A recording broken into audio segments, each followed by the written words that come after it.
It has begun!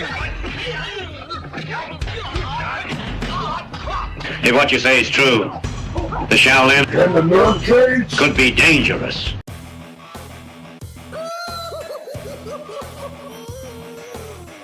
Greetings, citizens! You're now trapped in a NerdCage. We hope you have a smashing good time.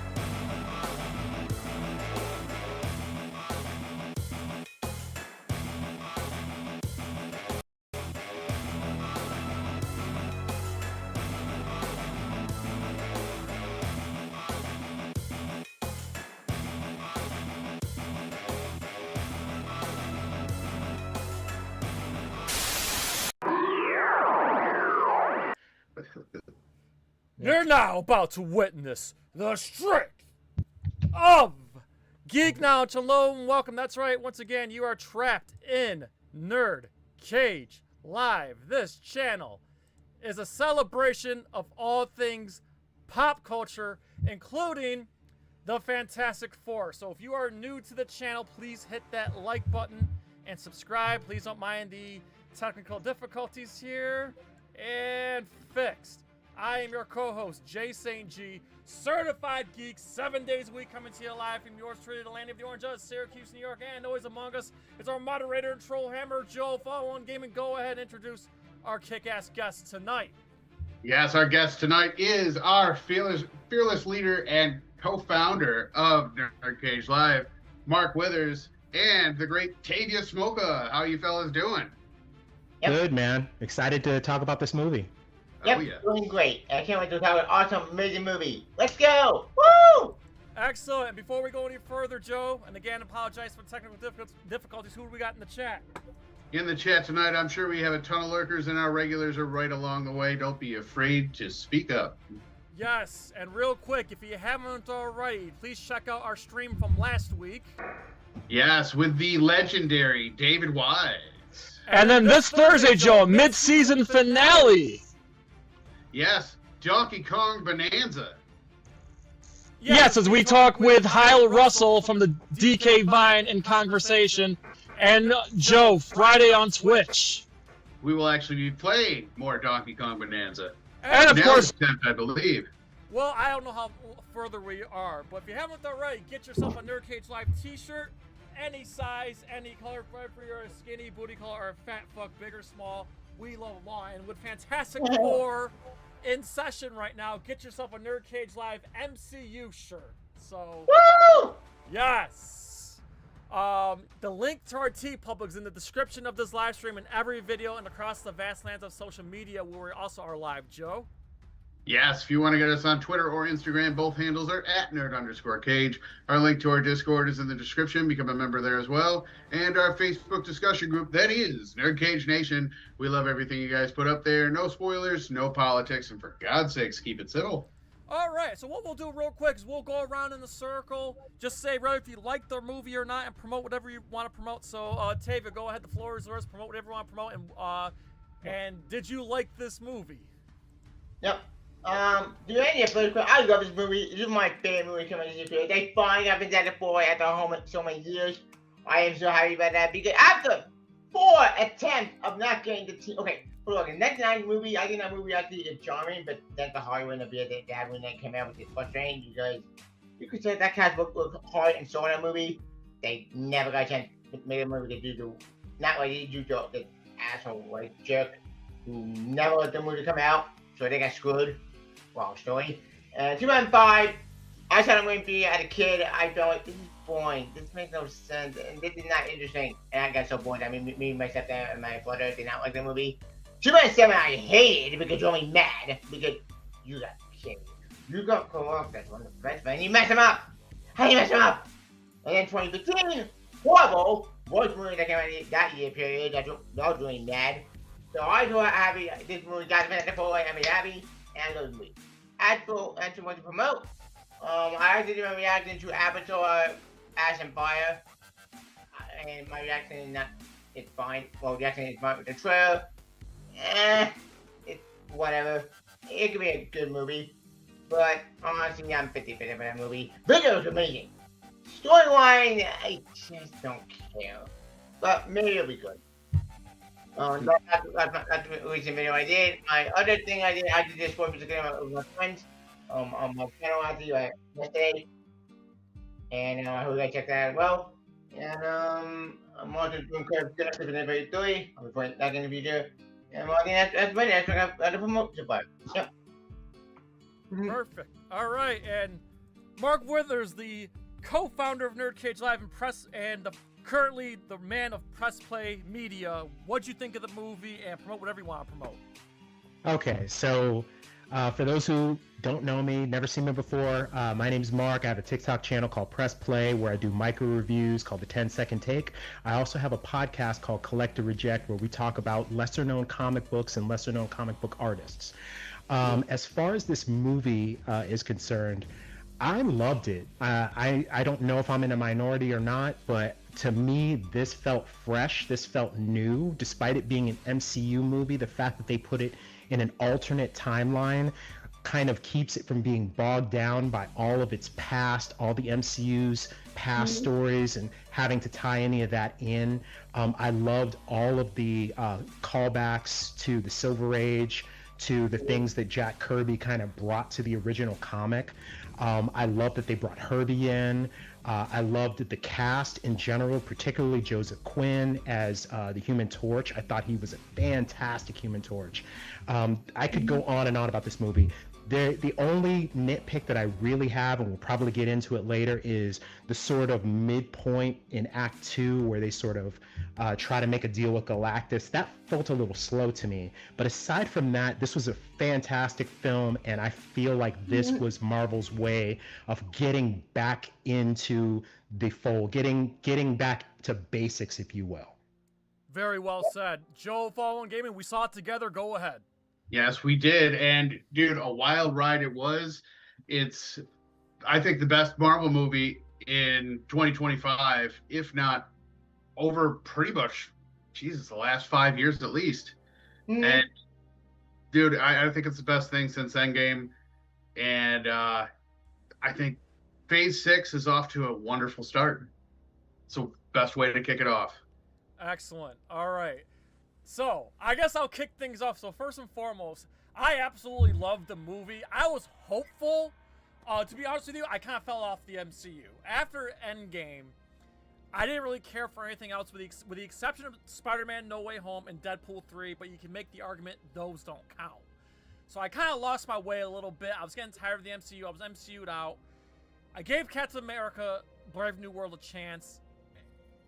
That one was okay. I appreciate that was a soft reset. Thunderbolts, I didn't love it. I liked it. This movie, I fucking loved it.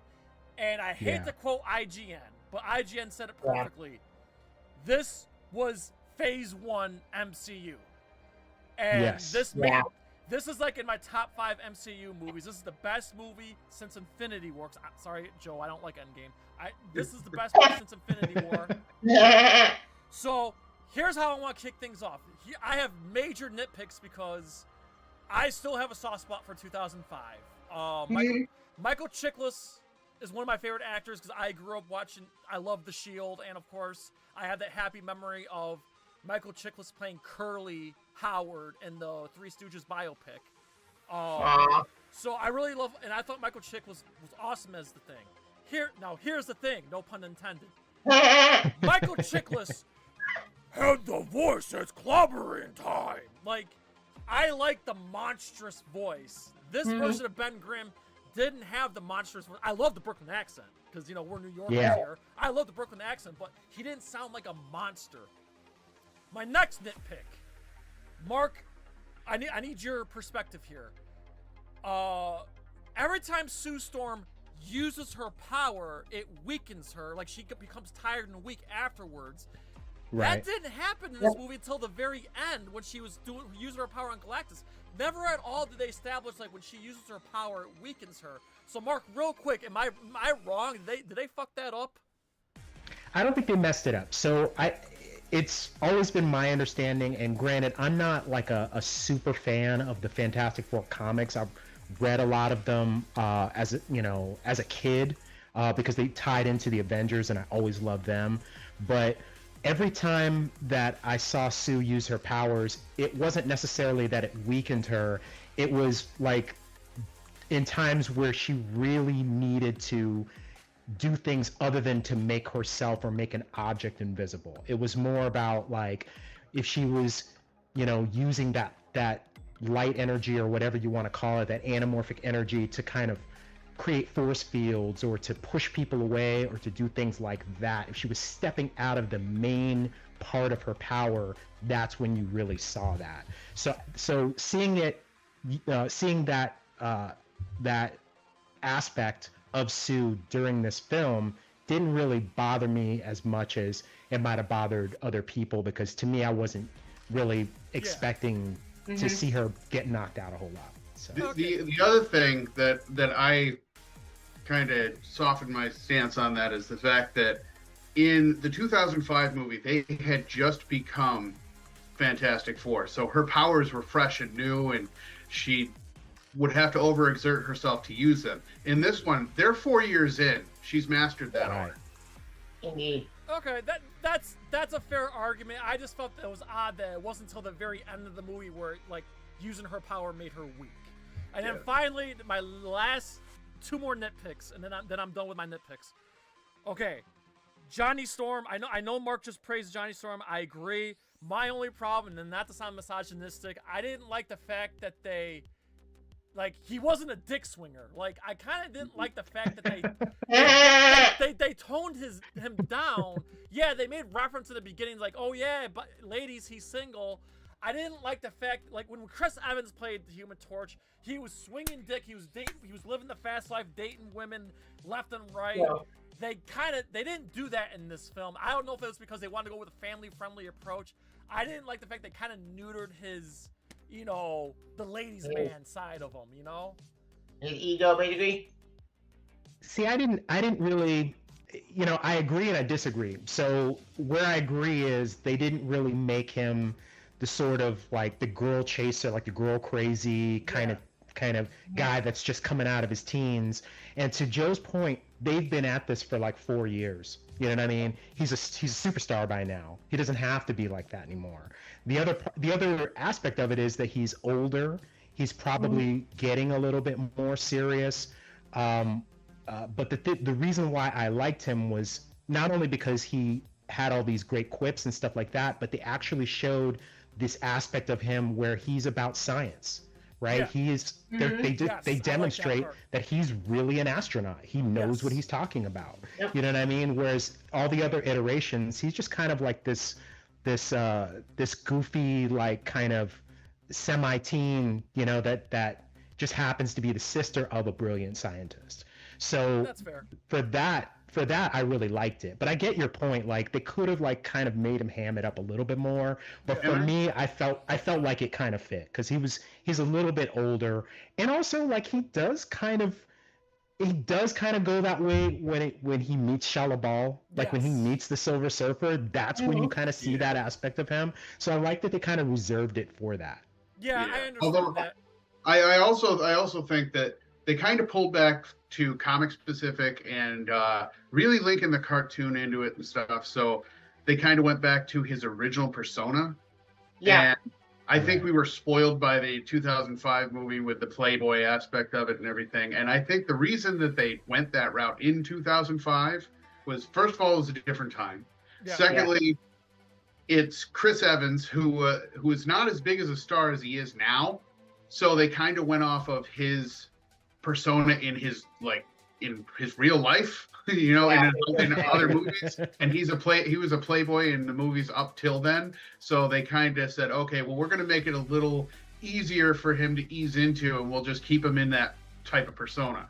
So I don't think that persona was ever really meant for Johnny Storm, as exaggerated as it was. Okay, that's fair. That's why we have this discussion. And finally, my last nitpick, and I mentioned this in my rapid review, by the way, check out our rapid review.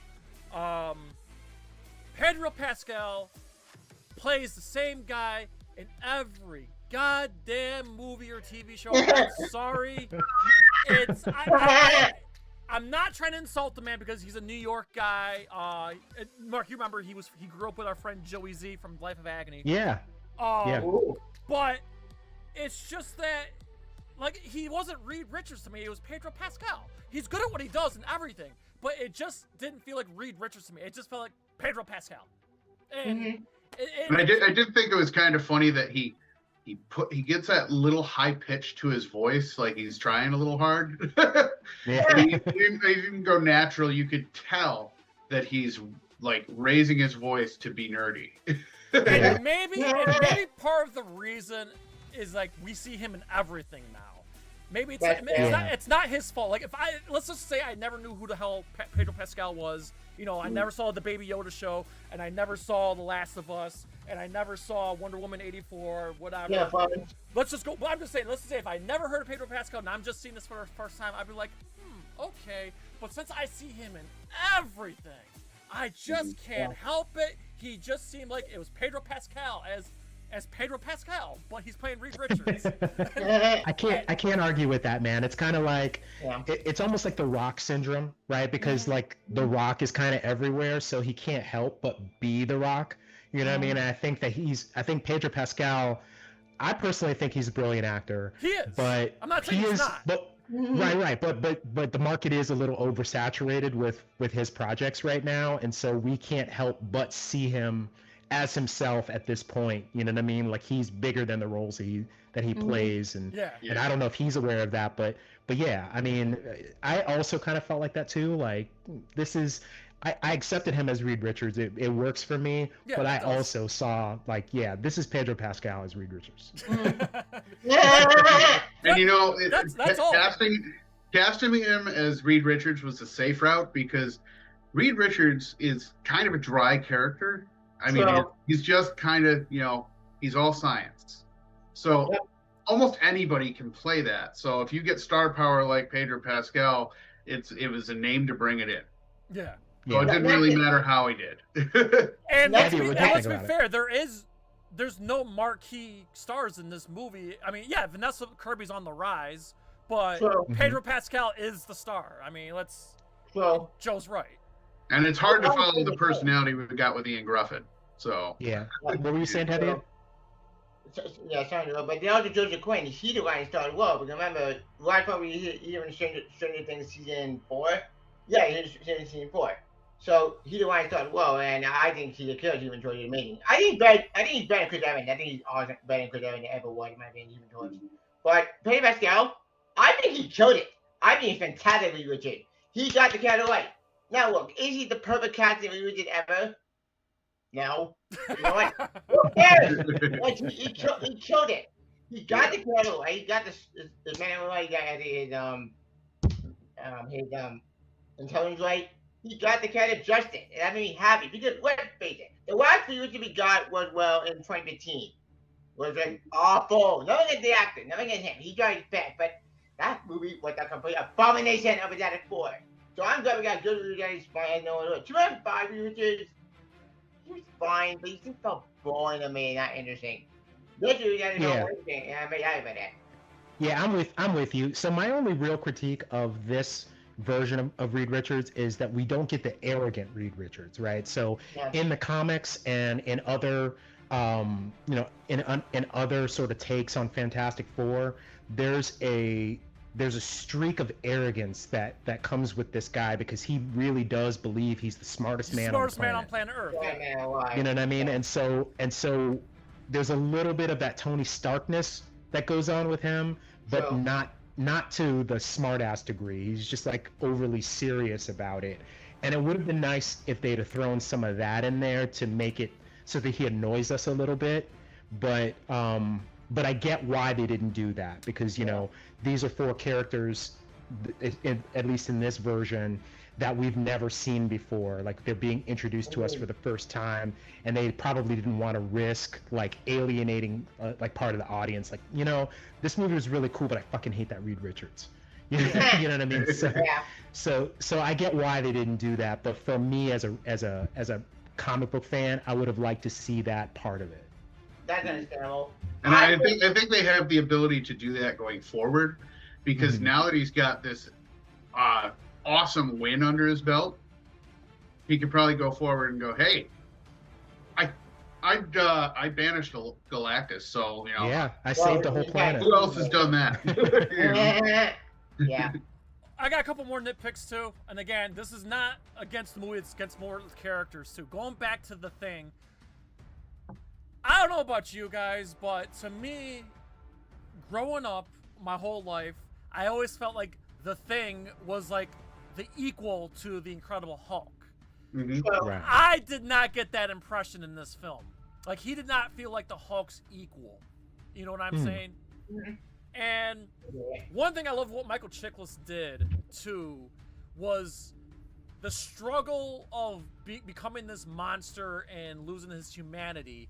We barely got that in this film. The only scene I can think of was the scene where he was watching the TV and they show him his human side on TV, and then the guy turns the TV off and you see him kind of like tearing up a little bit.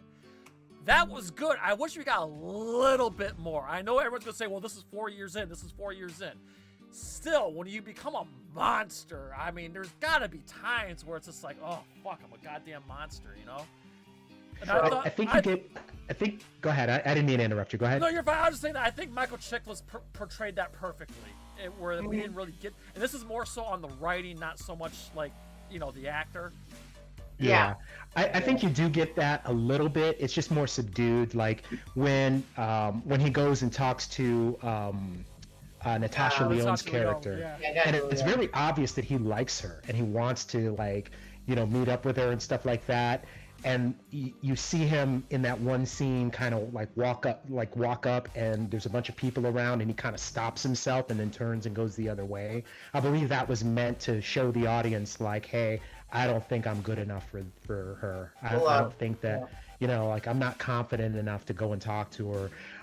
Yeah, you're right. We probably could have seen a little bit more of that. And I imagine there's outtakes, because this is already a long film at 2 hours. Like they probably do have more scenes like that in the can, but they just didn't. Yeah, I mean, they completely cut out. I don't know if you knew this. John Malkovich was completely cut from the movie. Yeah. I did see that. Yeah. No, I didn't know that. Yeah. What was John Malkovich's role? He was Red Ghost. Yeah. Because they took down Red Ghost in the beginning. He was supposed to be. Yeah, and they showed the monkeys for like a brief minute, but they never showed John Malkovich. Gotcha. Yeah. Okay. All right. Yeah. And now, okay. Here's what I actually really loved about the movie, and I'm sorry to take a not so subtle shot at Superman, but it's got to be said. Okay. The opening montage, Mark. This is what I was talking about last week, 2 weeks ago with Superman. I already know what you're gonna say. Go ahead. This is what I want Superman to open with. It's not so much we need a whole origin story. It's like establish Superman as the savior instead of the stupid opening scroll text. This movie, we got this kick-ass 5-minute montage of them, the Fantastic Four, doing all these great things. And I elbowed Joe. I'm like, that's what Superman was missing. Indeed. I agree 100%. Because on my time of Superman, that opening text will be like, wait, what? Wait about me, Metahuman alive. 50 years ago, Superman alive.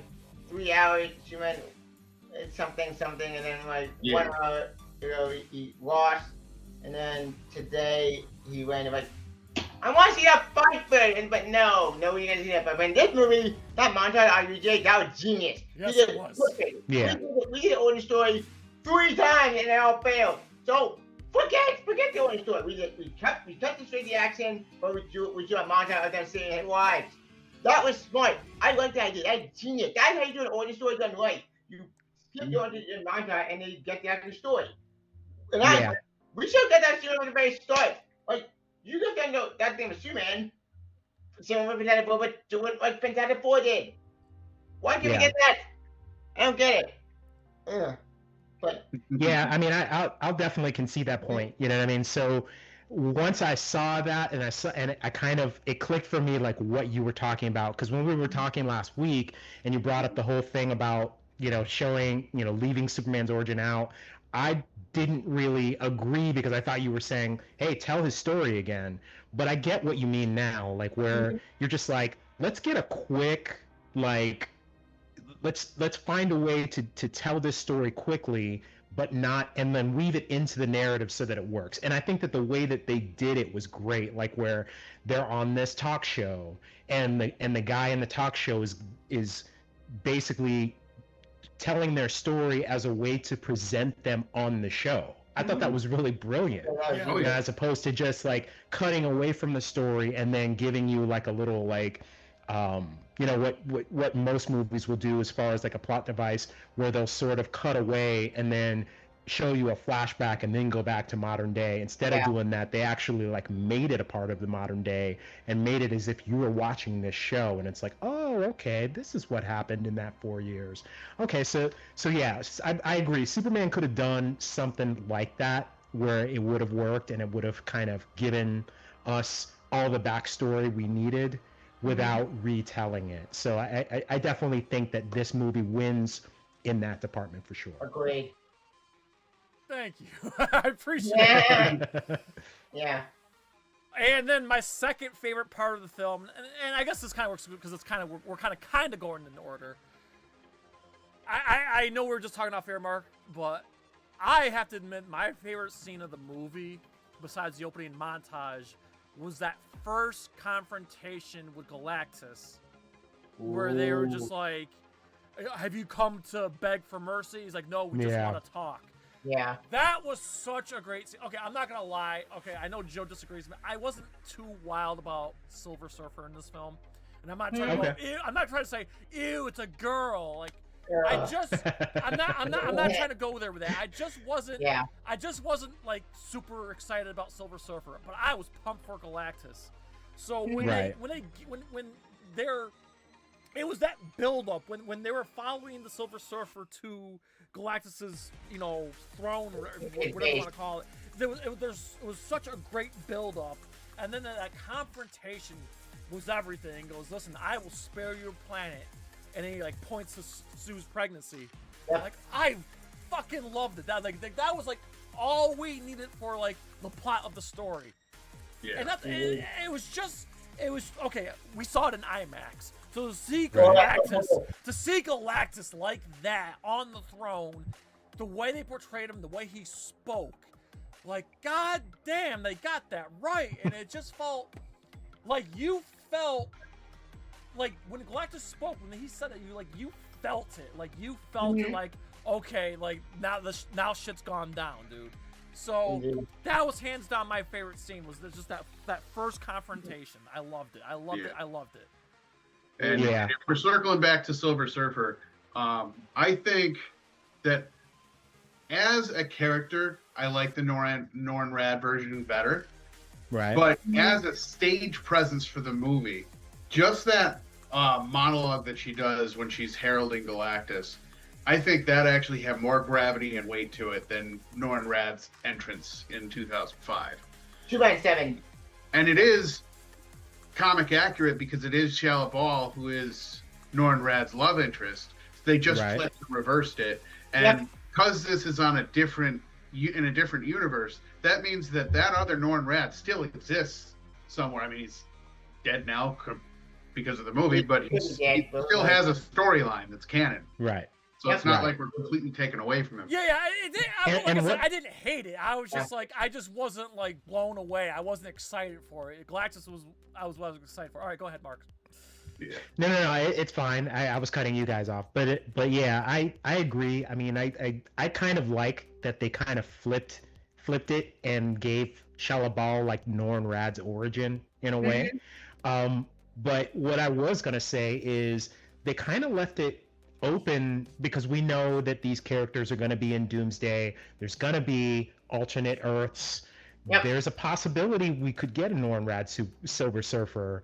You know what I mean? We could have two Silver Surfers. Right, we could have two. Right, we could have two simultaneously. We could have three. You know what I mean? So that's what I was thinking the whole time I was watching it. I didn't mind this version of Silver Surfer, but I'm kind of like Jay. I'm kind of like I didn't love it. I didn't hate it.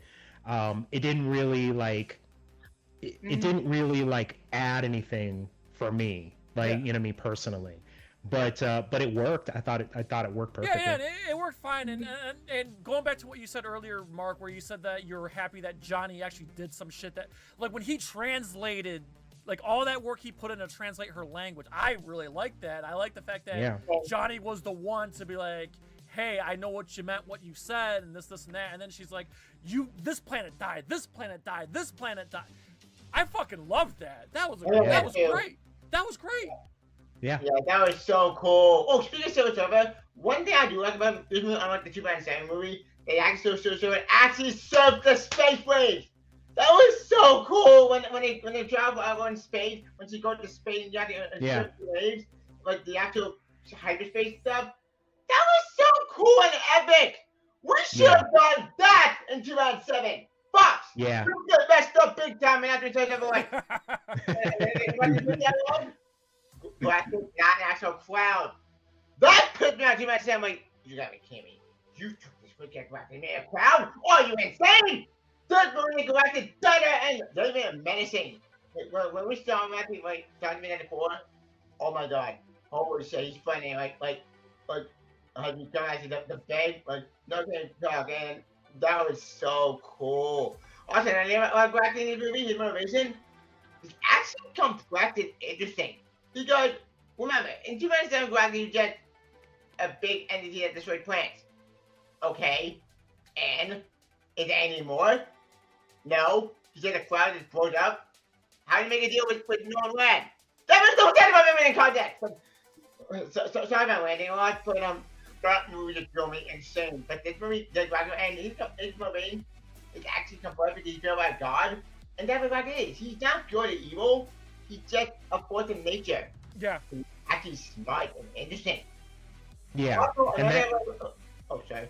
No. You were still going. Go ahead. What were you saying? Yep. And another thing about Galactic movie is that he actually while he does hunger a lot, he's seen him like I was once like small, but then in general he became hunger. It's all a comedy in that, but I'm actually intrigued about his name Fighting Richard because okay, pretty much I read it for a comment and on my memory, but the way he tried to get Fighting Richard, that was actually interesting and smart because oh my god, like holy shit, like this guy wants a baby, like that's very dark and messed up because apparently he wants Fighting Richard to relieve his hunger. That's actually interesting because wait, he wants to not hurt planet anymore because he's tired. It's interesting. Like I'm very Galactic in general, and he had to be cool. Yeah, this is one of those. This is one of those movies that I actually went into with comic knowledge, which is kind of rare for me. So seeing him try to look at Franklin Richards as a replacement and everything, I'm like, oh, you don't even know. It's like, if you knew what was coming and the fact that he uses you as his herald in the future, it comes full circle there, bud. Yes. But what I was going to say is that this is kind of what I was talking about, excuse me, with the villain, when we were talking last week and we were talking about, why I didn't really like that version of Lex. I like it best when the villain gives you a real reason that you can identify with. And, and all this time in other iterations, you really don't get an explanation about like why is Galactus devouring these worlds. And in this, he explains like I don't want to do this. This is something that I have to do. I'll die if I don't. I'll die if I don't. My hunger requires that I devour entire planets, and I'm tired of doing it. I need somebody else who's powerful enough to take over. And so I like how he mentions that he used to be a regular man at one point. Right. And it definitely doesn't take away from him being the villain because of his actions, obviously, but it makes you think like, hey, if I was actually put in this position, I would feel this desperate in order to be free of this curse. So that's why I think the scene where he he looks at the Statue of Liberty, and then he gets to landfall, and he picks up the land and smells it and everything, has so much gravity, because, correct me if I'm wrong, he's from Earth. Oh, I didn't know that. I think he's from Earth, and I think that's why he looked at the Statue of Liberty. He's like, yeah, I remember that, and I remember this, you know? Yeah, Oh, wow, Joe. Good point. Yeah. Joe breaking out the comic book knowledge. I know. Geek knowledge, baby. Let's go. But Joseph, technically speaking, wouldn't Galactus not from Earth? He's from another universe before the universe. If I'm going by comic knowledge for a sec. My knowledge is limited, but Yeah. Also, it makes sense. Can we also appreciate? And I'm sorry, I'm not to take shot of the early MCU movies, but can we also appreciate the fact that this was the Fantastic Four versus Galactus, not like the Fantastic Four versus like evil Fantastic Four? You know how like the old Marvel films always had like the evil version of that character, like an evil guy, you know. Right. I appreciate the fact that this is the Fantastic Four going at, you know, fighting Galactus. Like it wasn't just like. Okay, I see what it is. I'm looking up the actual lore, and Galactus, as he is now, isn't from Earth, but Galen of Ta, who Galactus was, is from a different Earth. He's from Earth 616, so he's actually a version he's from the main continuity, right? Yeah. Yeah. What'd you guys think of that? Another thing I really liked about the film too. What'd you guys think of the escape/birth sequence? That was I loved it. I think that was intense. Yeah. I was blown away by that. Yeah, that was definitely the tension intense. Go ahead. I was gonna say the moment where the Silver Surfer reached into Sue's stomach, and then she's like, Ben, hit the gas, and then. Yeah, that was so great. Oh, that was so cool. That was so cool. Yeah, the amount of tension that was built in that scene, where you know, it's almost like, I don't know how to explain it, but it was like the tension was more dynamic than you get in a lot of other scenes, right? So they have these moments where, you know, the stakes are high, they kind of get away for a second, and then it's right back to zero, and you're right back at the beginning, and the tension rebuilds, and it does that like a few times. Yeah. You know? Yeah. It's like, oh, you lost her, and then boom, there she is again, and it's like it starts all over again. I love that they did that. Yeah. Another thing I appreciate too is what the movie established early on. Two things, and this matters moving forward. One, Reed Richards in the very beginning of the movie acknowledged the existence of the multiverse. Yep. Yeah. I appreciate that. Two, the ability to teleport stuff, which we'll get into later. And then finally, Franklin Richards. So they just built everything for the MCU moving forward. The multiverse, the powerful being that's going to be Franklin, and that not only that, you know, Galactus was after him, but spoiler alert, Dr. Doom comes after him. Right. And another thing, I did not pick up on this when I watched the movie, but I was listening to the Weekly Planet podcast, and they pointed it out. Yeah. They pointed out that in the beginning of the movie, they said that somebody was missing from the crew. I guess that was a reference to Victor Von Doom. Yeah.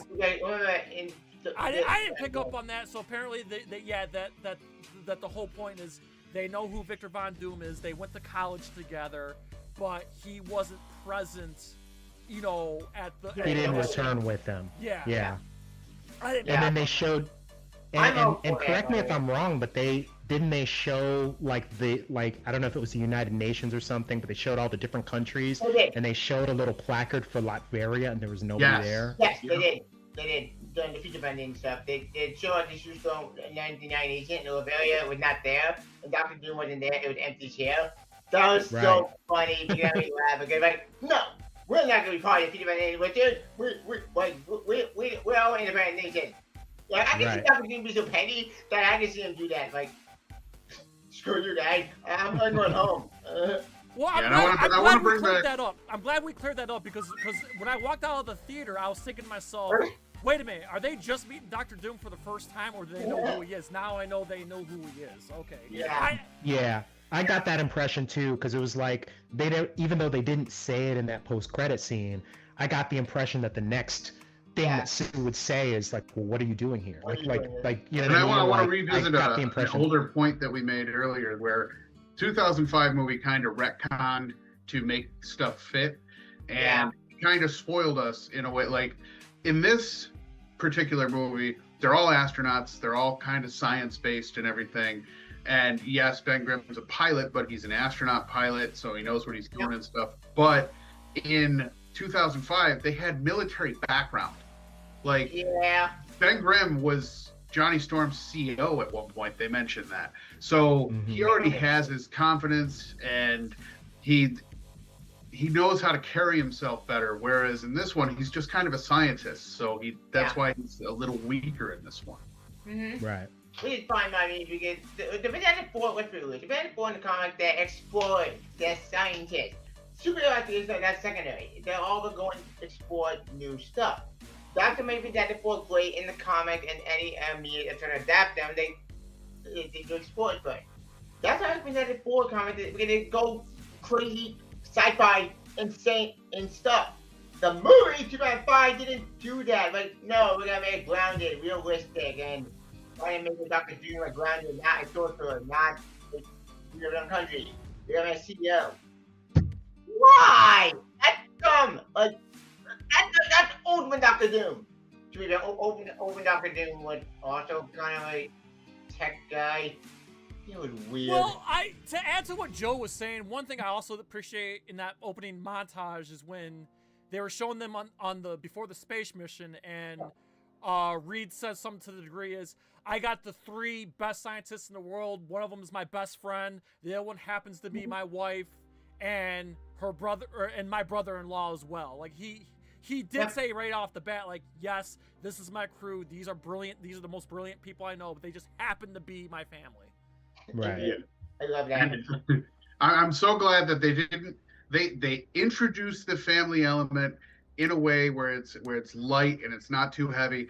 They didn't go full Vin Diesel with it and go family. You know? I appreciate, and I think 2005 did a good job of it too. Like Joe was saying, I like the fact that they had family chemistry. So did 2005. I appreciated that. Also, and I gotta say, and then another addition to the family, Herbie the robot. I hated Crypto. I hated Crypto. Sorry, Joe. I hated Crypto. I loved Herbie. I loved Herbie. I liked them both, man. I thought they both added a little something. Something I read earlier today when I was kind of prepping for this live stream is that I didn't realize that Herbie was not a part of the original comics. He was actually created for the cartoon that came out in the 70s. And the reason why he was created is because they had signed away an option for the Human Torch because there was plans to develop a Human Torch movie in the late 70s, early 80s. And so they couldn't use him for the cartoon. So in order to make it still be the Fantastic Four, they needed a new character. And so Jack Kirby created Herbie, and that was his last job for Marvel before he left Marvel. Oh, I didn't know that. I didn't know that. Speaking of Jack Kirby, I didn't pick up on was it 816? Earth 816? It's 828. It's 828. Excuse me, 828. That was cool how they showed that was Jack Kirby's birthday. Like that was such a nice little. I didn't know going in. So that was a nice little.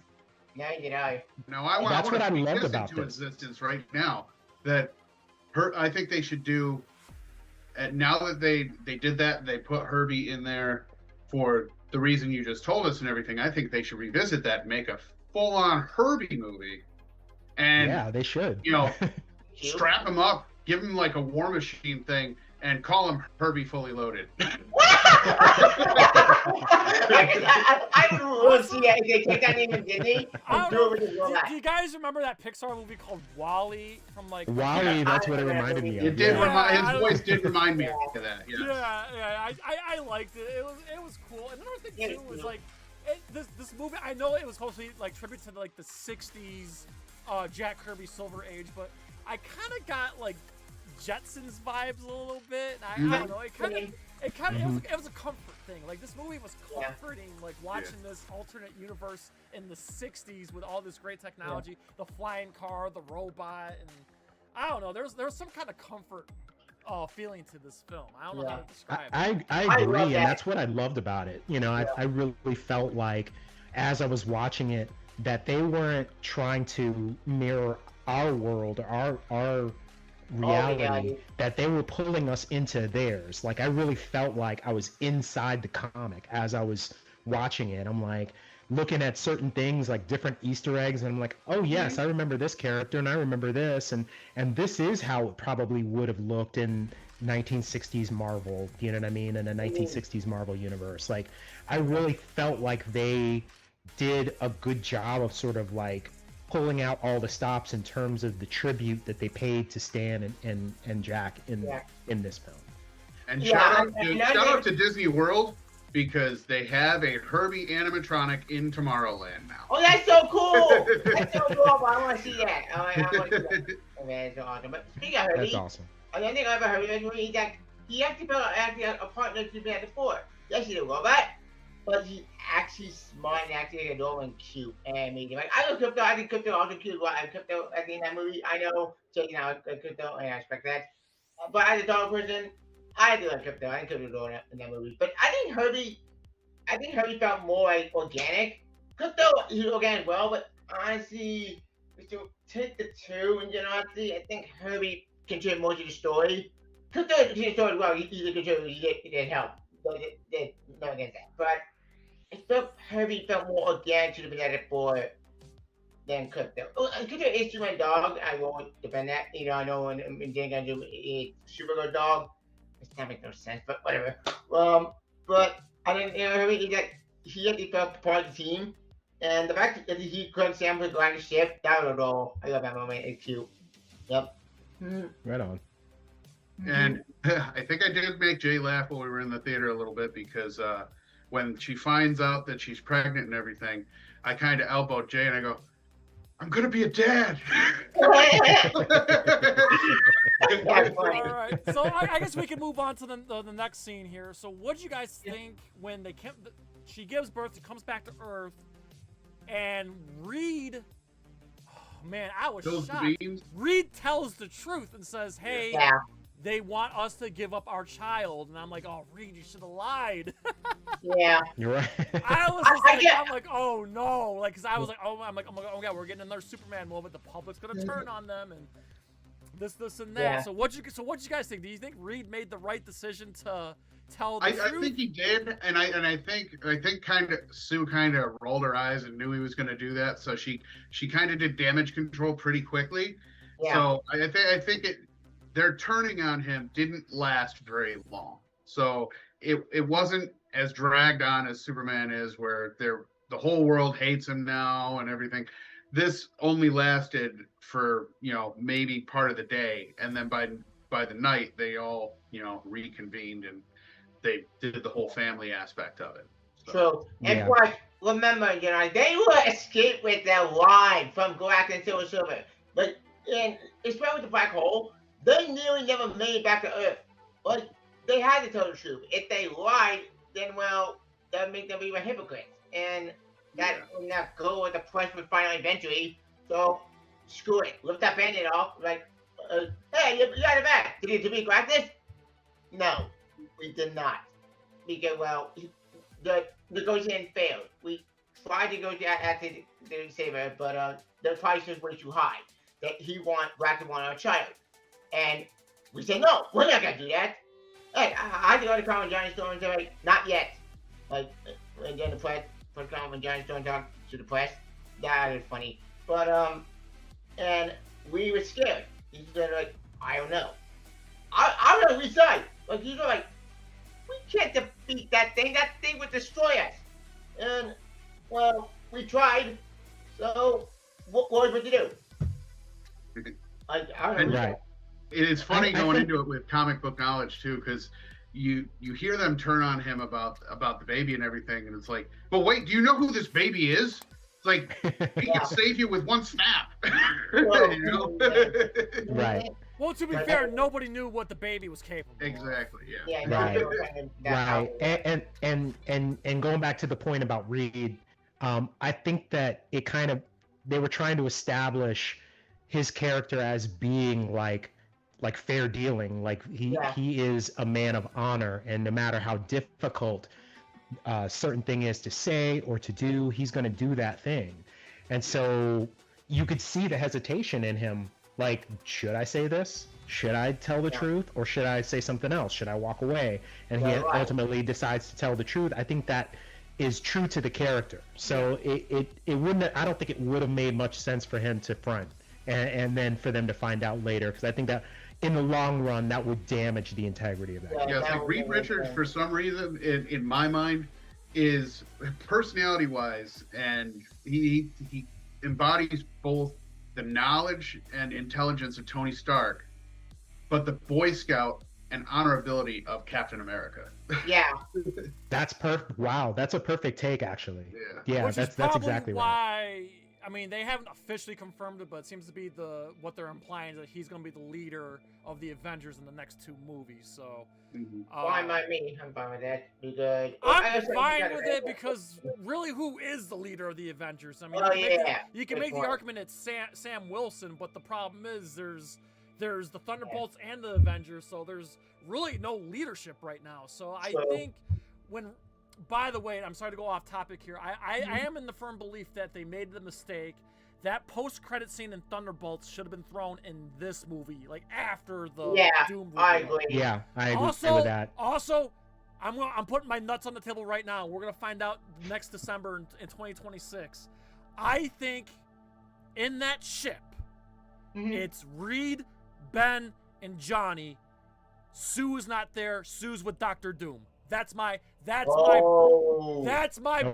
bold prediction. We don't know who's on that ship. I think Reed. It's gonna be Reed, Ben, and Johnny, and Sue's held hostage with the baby with Doctor Doom. That's what I think. And but I feel, and yes, I've been listening to spoil. Can you guys hear me? For the next movie. Yeah, we can hear you. Okay, cool. This is just what I think based on watching this film. But yeah, I feel like they made a mistake. That post-credit scene would have fit better in this movie, and I think. Anyway, what I'm getting at is when that ship arrives and Reed establishes who the fuck he is, everybody's gonna get in line, just like how Captain America took over leadership during the attack in New York City in the first Avengers movie. Like, it's gonna be the same thing with Reed. Reed's gonna establish his assertiveness, his leadership, his presence, and they're all gonna fall in line. That's what I think. And I mean, there was a moment in the movie when they were doing the whole teleportation thing that I thought it was going to work, and I thought they were going to actually break out of their universe and teleport their entire world to the main universe. I thought so too. Yeah. I thought the exact same thing, honestly. Yeah. I was like, oh, here's the connection, and then it failed, and I was like, oh, yeah, well, how do we do it now? Yeah. My prediction before the end of the movie was that they were actually going to lose, and Galactus was going to devour that planet, that's what I and thought that they were going to end up like, hey, we need to bounce, and then they end up in this alternate universe, and then the end of that movie is the same as the post credit in Thunderbolts. That's what I thought was going to happen, but that's exactly what I thought too. Yeah. Exactly. My prediction during the post-credit with Thunderbolts, I said, okay, so Galactus probably won, the planet got destroyed, and they probably lost. Like, okay, we tried. Tried them at the state say anyway. We tried them but in the end, we failed. So, well, we only have one option: leave. And I mean, I have a bold prediction now that we've seen the post-credit scene and everything, and you see Dr. Doom taking Franklin. I have a feeling he's going to use Franklin to merge universes. Yeah, but now you can connect your battle. And here's one thing I've been waiting for them to do now that they've established multiversal travel and everything.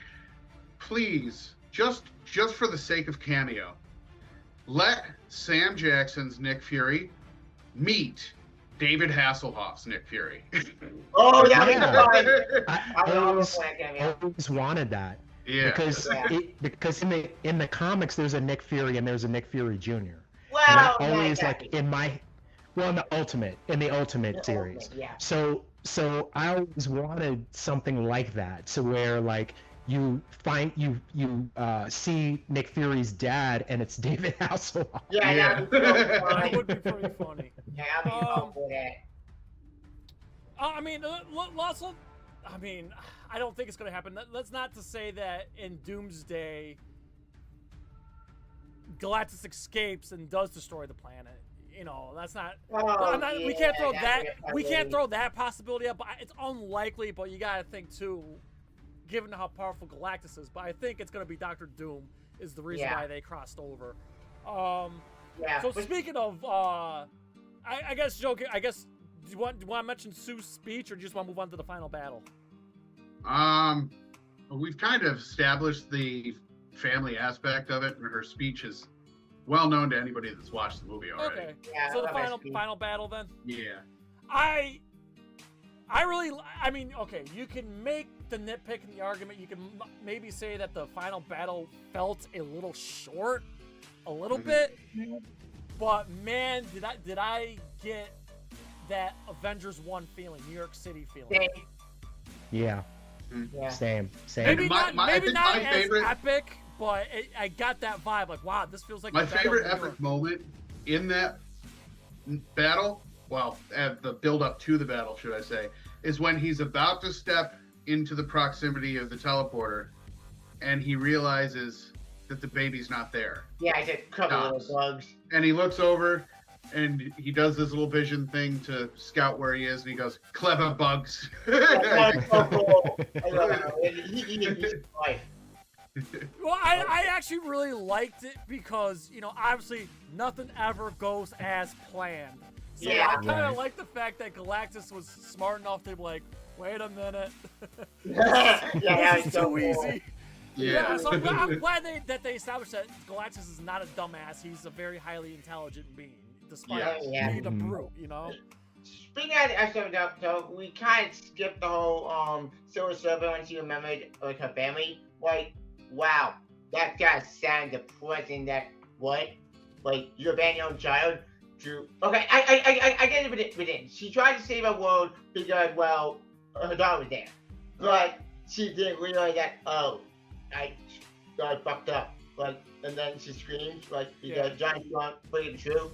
That was cool, but also depressing. Like, holy shit. Tevya, if I'm not mistaken, I think those were reshoots. I think some of the last minute reshoots that they did was Julia Gardner, that's her name, right? Yeah. So they never filmed any scenes of her in her human form. So if I'm not mistaken, I think one of the last minute reshoots that they did was showing her and her daughter in their human form, and that was added at the last minute of the movie. That makes sense. Because that would make sense in context. And looking back at this movie, yeah, they needed that scene. That was actually that was a smart decision to add that scene at the last minute. If what I said is true. Yeah, I agree with that. Like, and another thing I like about the final battle is like they put everything on the line to stop practice, and they were never gonna fail. Like the plan was worked, but they tore the portal open. Holy shit, that was intense. What? That was. Like, you're telling me that even with suicide powers and everything, it's not gonna work? I was freaking out. No, but they had him. And, oh my god, and then John's like, tell like the bang out. I was thinking to myself, like, no fucking way. I'm like, they're not gonna kill Johnny in this fucking way. I'm like, no fucking way. And then and I love how they established that no one character in the Fantastic Four beat Galactus. They all had to play a part to do it. All did. Yeah. And that's why in time. That's why when Silver Surfer actually does the whole sacrifice thing, that's directly because Johnny kept his ear to the ground and learned her language and spoke to her. And talked to her. Talked to her. That was so cool. So my other wrong prediction was that scene. So like when I saw Johnny like flying towards Galactus and the portal was behind him, I was like, okay, he's gonna push Galactus and then he's gonna go through that, and then that's gonna be the reason why they have to try to go to this alternate Earth. Yeah, because I they're thought looking that for as him. well. Yeah, it would make a ton of sense. because in Thunderbolt we saw the ship going to Earth, so I assume Right, exactly. when John the critical actors, he landed on our Earth on Super 6. Right. And then Franklin, Richard, and Sue would go to Earth with no, not Franklin. I got my kid mixed up. My bad.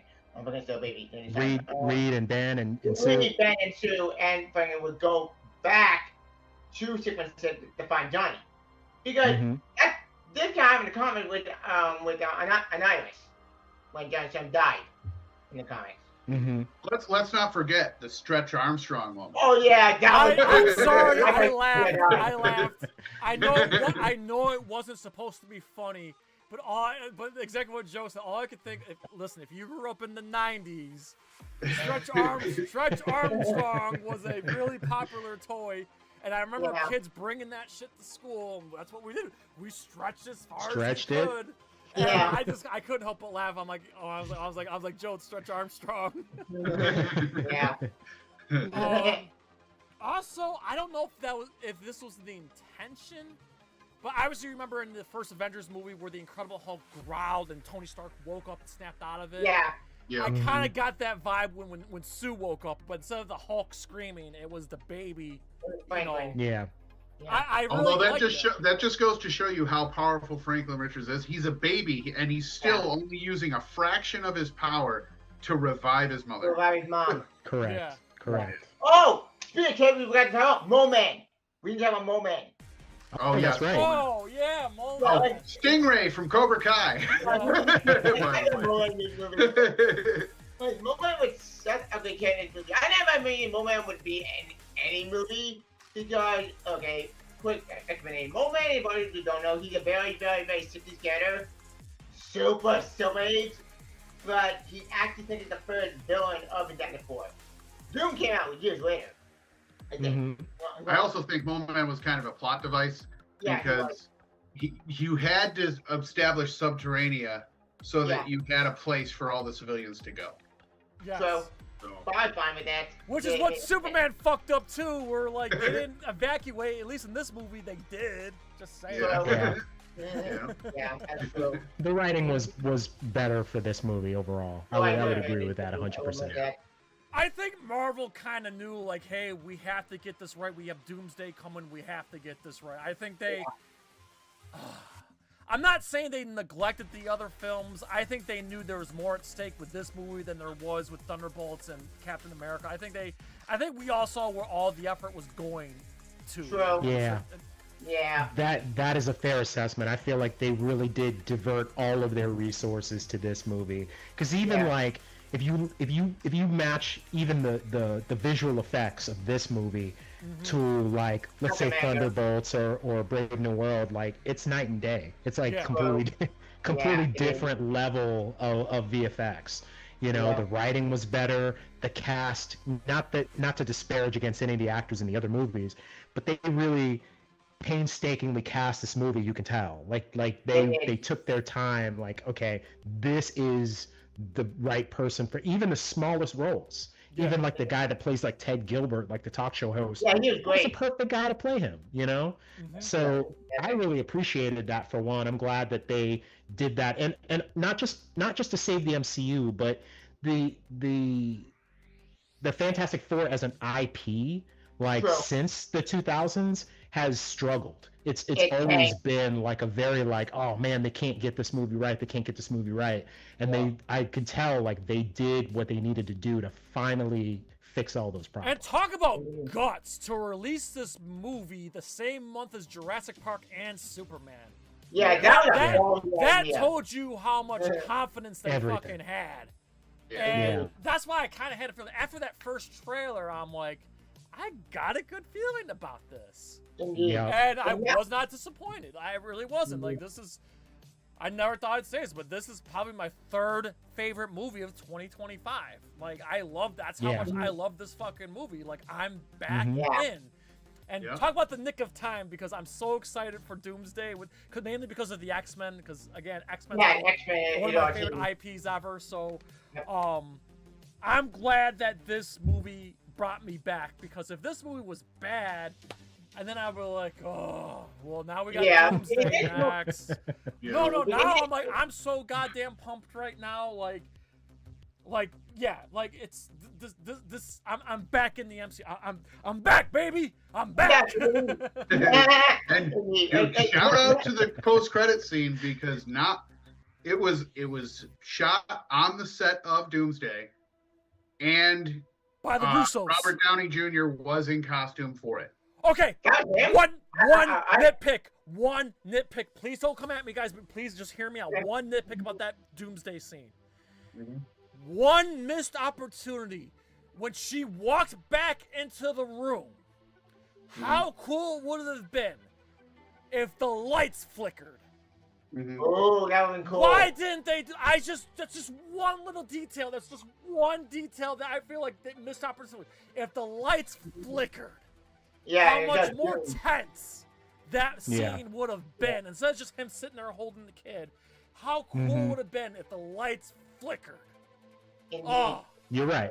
Yeah, it needed that little touch of drama would have been cool. yes. Yeah, that would have been on camera. Good. Holy shit! Look at what? Because one of my God. favorite scenes.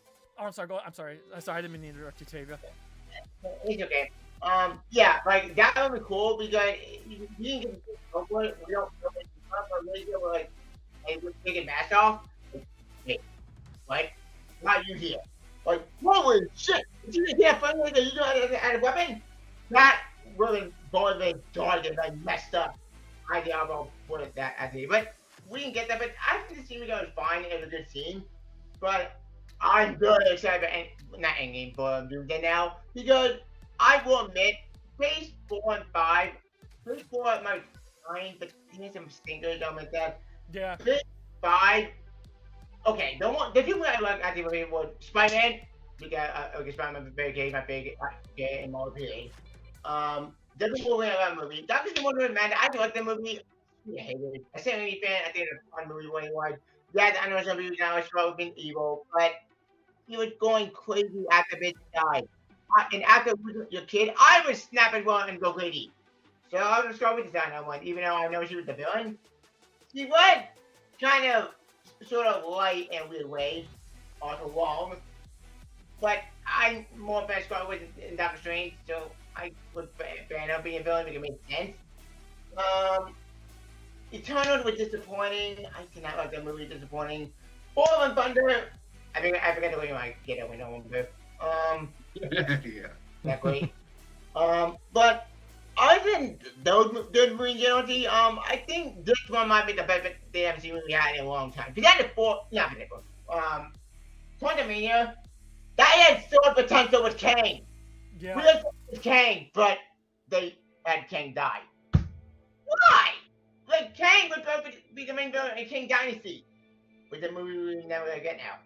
Well, Feige was saying in a recent interview that by the time that they had finished Quantumania, they were already realizing Kang is not a big enough villain. He's not your boss level villain, and we need somebody who can really bring it together, like a real existential threat. And he just wasn't strong enough to do that. So they were already moving away from that idea and moving towards Doctor Doom. Now, that could be Cap for all I know, but that's what he said. And so that to me explains why they sort of dropped the ball on that one, because they could have done so many cool things in that movie, and then they just decided, like, you know what, let's just make this a very like C-level Marvel movie. And they immediately just like shifted gears. So I don't know if I believe it or not either, Mark. To be honest, I call BS on that because frankly, like Jonathan Majors, look, besides the legal nonsense, besides all that drama, all that bullshit, which I don't want to talk about because that's not okay. It's important, but honestly, I just don't want to do a celebrity BS anymore. We don't, but you can still recast Kang, but you can recast Kang in the Conjure Kang. You can recast him for himself. You can still end that story. He would be the easiest one to recast because just the nature of that character. You could put anybody in there. Yeah, you could be a time double. You could change face. Yeah, but the thing is, when it comes to the general audience, though, I think Doctor Doom was more of a like True. I hate to say household name, but like Yeah. I feel like I think the general audience knows who Doctor Doom is more than they know who Kang is. Well, I still don't think But that Doctor Doom is the biggest threat, because now that he's got Franklin Richards and he's a baby and impressionable and everything, yeah, Franklin Richards can either be the world's biggest hope or the world's biggest villain, depending on which way you spin him. that is true. Because Franklin Richards, he's all powerful, like insane. Like think 50 cal, not with Sentry, but think of like a mega powerful character in fiction, but 10 times that to the extreme. Like, and he's a kid. And he's a kid who's 4 years old. With that power, he can rewrite reality. He can change actually like time and space. He was made entire universe. I mean, there's a plate in one of the comics where he literally creates a universe under his blanket. Well, also, Okay. okay, I gotta be careful how I say this, but from what I understand from all the stuff that's out there on the internet, I guess the beginning of Doomsday, we're kind of seeing like a reflection of Thanos. You know how Thanos was going after the Infinity Stones? Well, Yeah. Dr. Doom goes after the Shang-Chi rings. The 10 rings. And he gets all the rings, then he gets the baby, which makes him, was it Doom God? Is that what they call it? Yeah, Emperor Doom, God Doom. Or Emperor Doom, whatever. So we're gonna see, from what I understand, we're gonna see Doctor Doom like immediately become that super threat that Mark was speaking of earlier. So, I found it. I don't want spoil Doomsday for anybody, but there's a lot of stuff that's out there now. So, but but I just want to give you guys a perspective that, in case you're wondering, well, how they're gonna make Doom so powerful, there's your reason. Yeah, and as a final point, like they still could use Kang because he's a descendant of the Richards. You know what I mean? They could still tie him in somehow and still use him. I don't know that they will, but I think it would be cool if they did. There's another way to go about the Conjure King. Is Doctor Doom going to kill the Conjure King? Because remember, at the end of Quantumania, the Conjure King was going to try to fix the multiverse. Kind of. Right. Sort of. But if that's not the plan anymore, I can see Doctor Doom like, you morons, you don't know what the hell you're doing. You guys are going to be dead. And then, bam, he killed them all. So we may see the Council of Kangs like one last time, just in that one scene, be done away with. Yeah, not who knows where Marvel goes from here, but I'd like to know it. There are a lot of Omega level mutants, level characters and everything, and they may have a movie at one point where they all go at it. Yeah, I see that. All the Omegas. Yeah, because Marvel mutants are so overpowered. Like not Wolverine. I know he's not overpowered. I know he's not an Omega mutant, but Cable and Matt and Blair, those guys are heavy hitters. That's the thing, great. Those are heavy hitters. Like, and put Frank Richard in the comic, he's a mutant. So I just see a scenario where the X-Men at the end of Secret Wars, after the reality gets reset back to normal, after this book, not the 1980 Secret Wars, the 2015. I don't own 2015 Secret Wars. I own the Secret Wars. But I just see a scenario when, after everything's said and done, actually the X-Men maybe try to recruit Franklin Richards. Maybe. But obviously they're never going to say no. So I can see maybe a crossover story in a movie. Now, will Marvel do that? I don't know. But wait a wait to see about that future project. As for Doomsday, I think, Jay, you could be right. I think, Jay, you can 100% right. Doctor Doom could get the 10 rings from Shang-Chi, but then use Franklin Richards as a conduit for that. Recording stopped. What did that mean? I think Mark just bumped out for a minute, but that's okay. We're good. No, he's here. We got it. Yeah. I lost the connection for a second, but I'm back now. Yeah, we're good. Yeah, and it said the recording just stopped. Yeah, because it He was kicked me recording off on the his Zoom. end, Yeah. Oh. Recording in progress. There we go. We're back. We're back. All right. So where were we? Okay, we were talking. Tevya was talking about the X-Men, and Doom. Yeah, actually, Okay. Because because I can see a scenario where Doctor Doom gets the 10 rings to play Shang-Chi. Because those rings that were so powerful. I can see him get those rings from Shang-Chi, but I am mine now. But you don't own them. And he blasted Shang-Chi. He didn't kill him. Because I think Shang-Chi is going to be in Doomsday. He blasted him, and then he takes the rings, use them for playing wizards. He lets playing wizards, here, kid, here's these rings, and they're like toys. And then we just being a child, we didn't understand what they're having. He said, okay. And he gets nipped away by Doom to the point that, well, our heroes lose, and Frank Wither and Dr. Doom, we are the battle world. Yeah, I see that. Pace?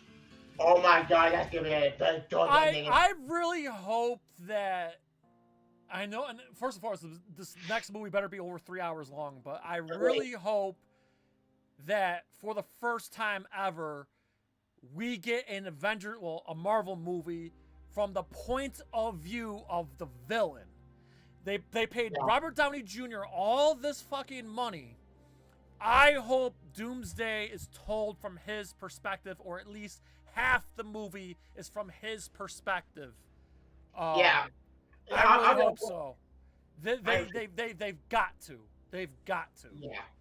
Like the other early rumor that we got. I don't know if this is for Doomsday or if this is for Secret Wars, but the evil versions of all the Avengers, like Captain Hydra and all that, where do they fit? That's probably gonna be Secret Wars. I think. That's just what I think. I think that's gonna be Secret Wars for sure. Okay. I can see that being the case because Captain Hydra, I know he's a controversial character during that time he was in Secret Empire. That story was so controversial beyond belief. They went funny, it gets dumb. Yeah. But my initial thought was that with the universe merging stuff that they're thinking about doing and everything, I thought maybe they would go to a universe where the Avengers are evil and he'd pull them from that universe so that he could build his own team. Oh, I can see him actually do that. That would make sense. Yeah. Yeah, I see that happening too. Yeah, and I'll just say to kind of wrap things up here. Okay. I'm sure your theaters all went nuts during that first post-credit scene because I certainly did. Yeah. The second post-credit scene didn't hit the same. I didn't see it.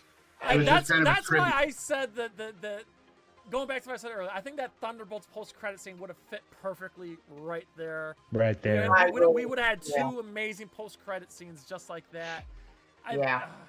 That's a gripe that, I know it's easy to play Monday morning quarterback. Or I would have done this, I would have done that. But, after the fact that, like, I was feeling such a high from that first post-credit scene. And then when the second one came on, I'm like, oh, that was it? Yeah, I was kind of bummed out for that, too. Because I was like, man, I know they're going to do more than that. And then, we get that second one. They should have reversed the order. All right. They should have had cartoon tribute first. No, I disagree. No, I disagree, Joe. Here's why. It's because let's just say people walked out of the theater too early. You want people to know Doom is coming. Yeah. I think that was the right true. move. That's true. You gotta understand how many people got up and left, or how many people were getting ready to get up and didn't know that there was a mid-credit scene, or maybe they didn't know. I mean, by now you should fucking know, but you never know. Although you remember in the 2005 movie, they didn't even have a post-credit scene. It was just the last scene of the movie. Oh yeah, I just think for precaution they needed to establish Doom was on the way before people walked out of the theater. I think that's why. This is why I'm with Jay on this. Like I think that like you set it up, you use the first post-credit scene because people are trained to see that one scene, and so you want that one to be the one that like introduces Doom or teases Doom, and then the second one, some people are going to stay for, people like us are going to stay for, and that one you really make worth it. Like you make it like maybe you do show the Thunderbolts, you show that next scene, You know what I mean? So Yeah. it gives us a little bit of breadcrumbs. That's something that I think that they did really well in phase 1 of the MCU, where like all the post-credit scenes were breadcrumbs that told a story by themselves. And I feel like you could do that with like Fantastic Four and then like Thunderbolts and then Fantastic Four and then the next movie and then the next movie. Yeah. You know what I mean? And that is something that I do think that they kind of dropped the ball with. There's also a way to call it Spider-Man Brand New Day. Because Spider-Man Brand New Day, that's the next movie after this movie. Mm-hmm. Because that movie was street level, which I'm happy about because I don't want multiple Spider-Man. We did that already with No Way Home, that one-time thing. I just want street level. So Hey, I'm excited to see the Punisher and Spider-Man on screen together. Yeah. I'm mad about that too. I'm so happy about that. 100%. The Hulk stuff worries me, but if they know how they're doing, maybe they'll make that work better than Captain America. That being said, though, at the end of that movie with the cutscene, I'm curious how they connect Spider-Man to Doomsday. Because Fantastic Four got Doomsday, that makes sense. But for Spidey, that's gonna be kind of confusing. How am I to make that work without messing up the street level story? I'm just gonna assume that we're gonna get a post-credit scene in Spider-Man where Doom confronts Spider-Man, and he's gonna be like, "Wait, Tony Stark?" Like, I think that's what's gonna happen. I think it's gonna have nothing. Doom's gonna have nothing to do with the movie itself, but there'll be a post-credit scene where Spider-Man sees Doctor Doom, or better yet, someone from the X-Men universe or someone from Thunderbolts warns Spider-Man, "Hey, we need your help. Doom's on the way." Something. Oh, that'll be cool. Yeah. I'll go for that. No, I think the post-credit scene will have something to do with Doctor Doom and Spider-Man. Yeah, I can see it. Mm-hmm. The thing is, like, the thing that I'm wondering is how do they reintroduce Spider-Man to, like, the MCU type stuff when everybody forgot who Peter Parker is? Oh, Well, people didn't forget who Spider-Man was. They just forgot that Peter Parker was him. And so I think that actually sets things up a lot better, because now there's not a million people that know who he is. They don't even know that he's a kid. And that could set up all kinds of great new dynamics. Doctor Strange will know. Doctor Strange will be the one that... He'll be the one that remembers, yeah. Not exactly. Doctor Strange is one of the man. Erase that memory from himself.